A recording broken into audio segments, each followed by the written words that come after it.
আজ থেকে প্রায় 500 বছর আগে মহাপ্রভু তার চরণ পাদুকাগুলি রেখে গিয়েছিলেন নবদ্বীপে বিষ্ণুপ্রিয়া দেবী।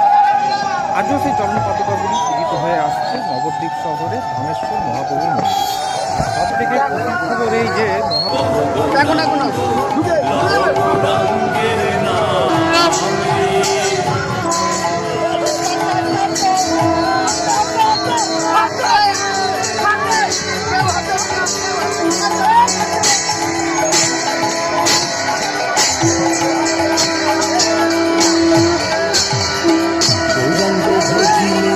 গৌরাঙ্গ জটিলে হয় দুঃখের অবসান রে।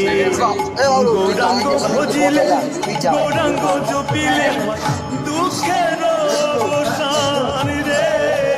গৌরাঙ্গ ভজিলে গৌরাঙ্গ জপিলে